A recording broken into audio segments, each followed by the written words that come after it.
Salut les fortunés et bienvenue sur la chaîne Faire Fortune, la chaîne par et pour une diaspora qui réussit. Je me prénomme Dominique et je suis passionnée d'argent, de budget, de finances et tout ce qu'il y a entre tous ces termes. Aujourd'hui, je vais démystifier l'inflation. Nous sommes post-pandémie, entre guillemets, parce que ce n'est pas encore vraiment terminé. Et voilà, on est en temps de guerre sur le sol européen. Voilà. C'est quelque chose de nouveau sur ces terres, mais bon, ailleurs, ça n'arrête pas de faire des guerres. Du coup, bref, il y a tout ce mythe de l'inflation. Et je dis c'est faux parce qu'en réalité, l'inflation, c'est une chose normale et propre du capitalisme. Voilà. Certes, il y a des pseudo-pénuries, surtout au niveau d'huile de colza ou de l'huile de tournesol, parce qu'en réalité, les deux pays en guerre sont des premiers producteurs ou des choses comme la farine, de blé, etc., etc. Mais en réalité, moi je dis c'est en fait une pandémie, une inflation artificielle. Et je m'explique. Tous les domaines ne sont pas également touchés par l'inflation. En Allemagne, elle est d'environ 5%. Mais ces 5%, quand on regarde de plus près, c'est pas 5% sur tous les domaines, c'est même moins de ici, 5% peut-être au niveau de l'huile, 20%, 30% au niveau de tout ce qui est produits pétroliers, fouilles, j'ai du mal à prononcer ce mot, huile de chauffage, le bois par exemple pour chauffer ici, tu chauffes avec les palettes, ça a baissé. Au niveau des panneaux solaires, ça augmente. Du coup, nous ne sommes pas tous touchés par l'inflation de la même manière. Ça dépend du domaine dans lequel on dépense nos sous.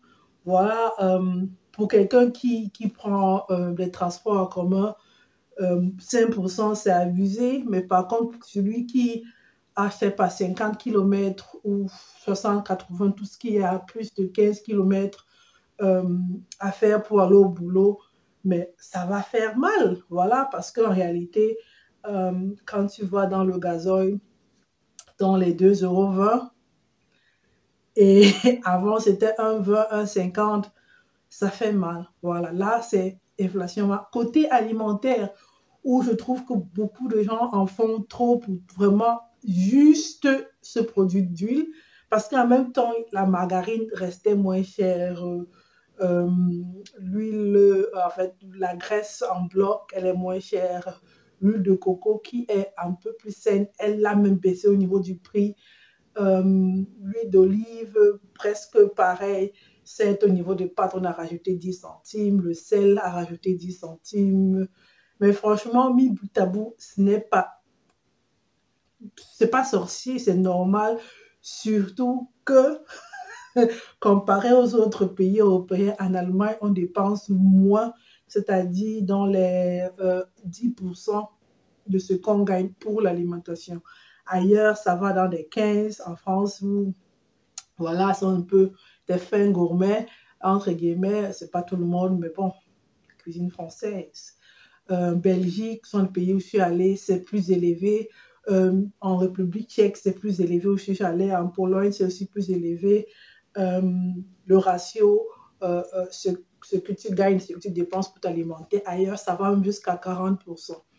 Et se plaignent pour un petit peu, voilà, d'augmentation, c'est normal, ça n'arrête pas d'augmenter. Au niveau du beurre, c'est presque le double. Nous, on a acheté 250 grammes de beurre à moins d'1 € aujourd'hui. Il faut attendre qu'il y ait des promotions pour pouvoir avoir du beurre ou en faire soi-même. C'est juste de la crème fraîche que tu bats et puis voilà, ça te fait du beurre ou moins consommé en fait. Et moi, je vois toujours quelque chose comme la carotte qui est à 56 centimes. Avant, on achetait à 99, 1,50 € le kilo. Les pommes, pareil. Donc, il y a des produits qui ont baissé. Donc, je veux dire, keep calm and compare. Voilà, donc, on se calme, on arrête de se laisser, je sais pas, enflammé par ce mythe de l'inflation. On n'est pas tous touchés de la même manière, en fait, par l'inflation. Et si on va dans les magasins avec les yeux ouverts, si on budgétise, on gaspille moins, on programme plus. Franchement, on respecte ses sous, on ne devrait pas trop le sentir, mis à part le carburant. Et je dis, en Allemagne, on a 2,20 €, c'est ce que j'appelle en réalité l'impôt ah, l'impôt volontaire, parce que voilà, on est taxé 60% sur le prix de carburant. En Pologne, c'est 1,20 €. Ici, c'est 2,20 €. Donc, c'est plus du politique que du réel. Et voilà, faut se relaxer. Et les domaines qui ont augmenté, bon voilà, si on n'a pas vraiment le choix, on n'a qu'à économiser ou c'est l'inflation normale. Voilà. Et parce que franchement, j'ai observé, je suis allée regarder, moi je suis touchée sur 2 domaines. L'huile de chauffage, malheureusement, on chauffe au foyer et au niveau du carburant. Et voilà, au niveau du carburant, moi j'ai dit, j'ai presque pas de dépenses en termes d'entretien. Voilà, mes cheveux, je me décape pas la peau, j'ai des lunettes, je porte peut-être 5 ans. Voilà, je suis bas coût en termes voilà, c'est mon domaine de luxe. C'est du luxe en fait. D'avoir une bagnole de nos jours, c'est du luxe. Je fais des kilomètres n'importe comment, c'est du luxe. Mais bon, ça, je m'offre. Et puis au niveau du fruit, quand je pense qu'on a acheté ça l'année passée à 50 centimes et je n'ai pas eu la jugeote de remplir, il n'y avait même pas ce sous à l'époque, je crois. Voilà, de remplir tout ce qu'on a comme. Aujourd'hui, on a 1,40, 1,30. On va attendre les jours vraiment chauds. Voilà, et aussi la patience. Donc, keep calm and compare. Keep calm and hold your coins. Il faut rester calme. C'est vraiment un mythe de l'inflation. Il y a du politique. Il y a... on est assez confortable. On ne veut pas comparer. On veut rentrer dans le magasin et prendre ce qu'on veut comme on veut. Non. L'Europe est la chérie du monde. Franchement, dans le monde entier, les gens comparent. On mange de manière saisonnale. On mange un peu régional. De fois, même régional, c'est un truc un peu plus chic, bon genre. Bref, les gens comparent. Le monde entier n'arrive pas à joindre les deux bouts. Et lentement, ça arrive aussi en Europe. C'est la globalisation des temps durs. Bienvenue dans le club. Bienvenue, il faut juste comparer, il faut... Voilà, quand je me rends compte, j'ai acheté des faux filets parce que je comparais à 9 € le kilo, faux filets de bœuf à 9 € le kilo. Et si je rentre dans le magasin sans vraiment regarder, je me retrouve en train d'acheter des chutes, ce qu'on appelle le goulash, à quelque chose comme 13 € le kilo, c'est-à-dire les chutes de viande. Voilà, donc il faut juste comparer. Et je sais pas, je regarde, tout à l'heure, je regardais, il y a des lardons de trucs de porc. Normalement, c'est 9 € le kilo, c'est à 50%. Voilà, vous avez des congélateurs, vous pouvez programmer votre... Ah, c'est 5 €, c'est 4,50 € si je prends 1 kilo de différence. Voilà, c'est-à-dire, elle est où l'inflation? Moi, je ne la vois pas. Hein. Et ça n'a rien à voir du fait que peut-être je suis financièrement à l'aise, c'est n'importe quoi, j'ai des soucis, ou bien je budgétise, ou je programme, machin truc. C'est juste que il faut arrêter de croire que la vie est facile. Ailleurs, les gens n'arrivent pas à joindre les deux bouts. Ils dépensent 50% de ce qu'ils gagnent juste pour se nourrir. Le reste, c'est pour avoir un toit, et même quel toit, quoi. Et vous avez des grandes maisons, vous ne voulez pas partager, faire de la colocation. La colocation, c'est économe, vous ne voulez pas réduire. Je vois des gens qui ne sont plus dans le même dans une phase de vie où ils ont besoin de plus d'espace. Mais voilà, c'est son luxe, mais il faut assumer. Et moi, j'assume mes kilomètres. Voilà, et j'assume un certain nombre de choses. Il faut avoir les moyens de son confort, ou il faut aussi avoir les moyens de sa paresse financière. C'est tout. Don't get me wrong, c'est pas de l'arrogance, mais je me dis, faut qu'on arrête de se plaindre. Normalement, un litre d'huile de colza à 99 centimes, moi je trouve que c'était pas normal. Nous tous, on était surpris, on dit, mais comment se fait-il qu'un litre coûte moins d'1 euro? Voilà, ce sont les trucs subventionnés, ce qui fait que quelque part, ça détruit les économies ailleurs. Tout est lié à la globalisation, en fait. Du coup, vous allez faire des économies. Moi, j'ai vu des gens faire des beignets et avec la première huile de friture et directement la jeter. Hein, ça dit même pas utiliser 2-3 fois. Par contre, les gens ils vont jusqu'à 15 fois. On dit c'est un peu abusé. Mais voilà, des vivres, c'est cher, des vêtements, c'est cher. Il faut arrêter d'acheter un t-shirt juste parce qu'on va en boîte, on le porte.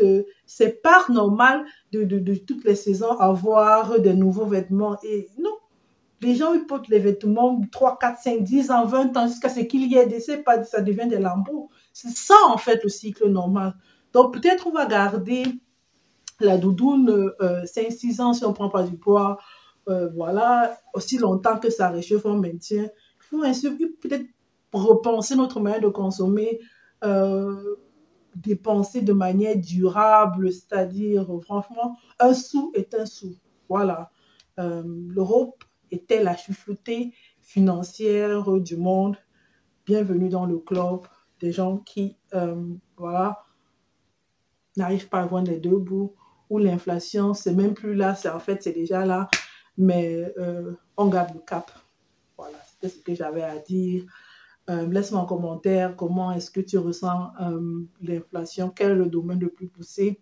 Et même, en fait, je me dis, ici en Allemagne, en temps au début de la pandémie, il y a eu un cadeau fiscal.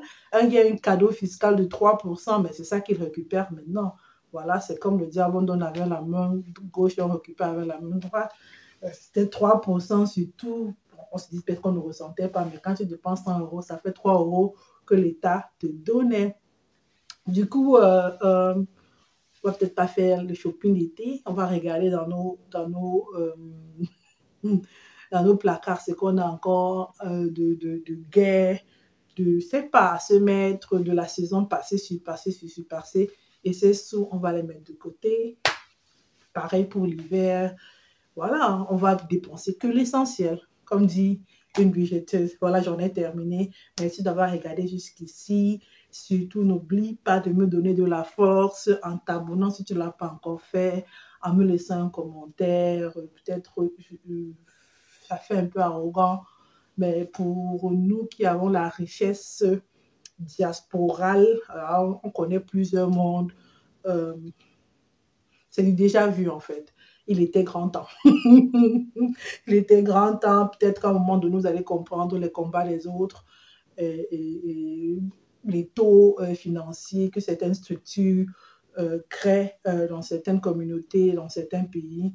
Et peut-être qu'à un moment donné, voilà, structurellement, ça va marcher pour tout le monde. Ou peut-être ça va dans l'autre sens. Laisse-moi ton avis en commentaire, comme je disais tantôt. Merci de me donner la force, voilà, d'avoir regardé jusqu'ici, de partager la vidéo, de la liker. En fait, tout ce que YouTube veut, quoi. Voilà.